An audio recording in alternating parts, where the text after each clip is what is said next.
আমার এই ভর্তার রেসিপিতে আপনাদের সবাইকে স্বাগতম।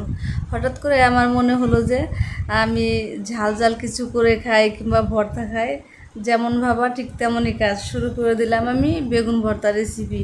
আসলে এই ভর্তা রেসিপি অনেক বেশি টেস্ট। এখানে আমি ভর্তা করার জন্য নিয়েছি 3 টুকরো বেগুন কেটে নিয়েছি পেঁয়াজ কুচি, রসুন, শুকনা মরিচ, ধনেপাতা। আর এই পুরোটাই করতে হবে সরিষার তেল দিয়ে। বেগুনগুলো আমি এবার 3 টুকরো লবণ হলুদ দিয়ে মেখে নিয়ে ভেজে নিচ্ছি।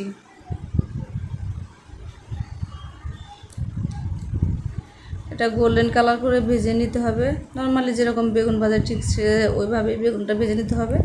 বেগুনটা ভাজা হয়ে গেছে, এখন আমি এগুলো নামিয়ে নেব। এখন ওই তেলের মধ্যেই আমি দিয়ে দেব পেঁয়াজ কুচিগুলো আমি গোল্ডেন কালার করে ভেজে নেব। এক সাইডে আমি রসুনও দিয়ে দিব, রসুনও সেম প্রসেসে ভেজে নেব।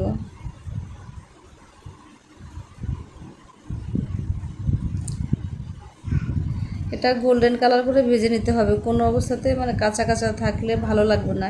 এবার আমি সামান্য পরিমাণ লবণ দিয়ে দিচ্ছি, আমি আরেকটু তেল দিয়ে দিচ্ছি।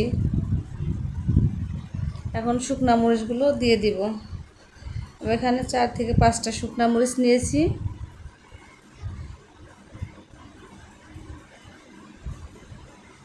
আর পেঁয়াজগুলো ভাজা হয়ে গেছে, এখন এগুলো আমি নামিয়ে নিচ্ছি।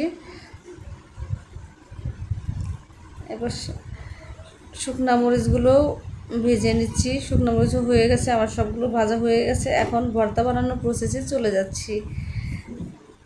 শুকনা মরিচগুলো প্রথমে আমি এভাবে হাত দিয়ে চেপে চেপে গুঁড়ো গুঁড়ো করে নিচ্ছি। তারপর পেঁয়াজ রসুন ভাজা এগুলো দিয়ে মিশিয়ে নেব। পেঁয়াজ রসুন ধনেপাতা কুচি এগুলো দিয়ে মিশিয়ে নেব।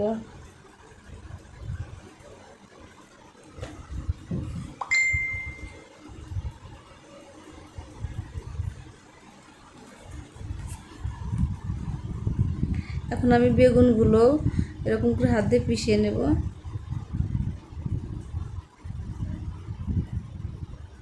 এখন সবগুলো মিশ্রণ এভাবে ভালো করে মিশাতে হবে।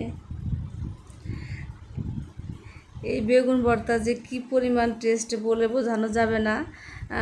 আমার মাঝে মাঝে এরকম বেগুন ভর্তা করে খাওয়া হয়, আপনারা বাসায় করবেন, দেখবেন ভালো লাগবে। আমার অলরেডি বেগুন ভর্তা করা হয়ে গেছে। এর মধ্যে এখন আমি সামান্য পরিমাণ সরিষার তেল দেব। আর লবণটা আমি ভাজির সময় দিয়েছিলাম বলে এখন আর দিলাম না, এখন লবণটা লাগবে না। আমার ভর্তা হয়ে গেছে। ভিডিওটি ভালো লাগলে প্লিজ একটা সাবস্ক্রাইব করবেন। ধন্যবাদ সবাই।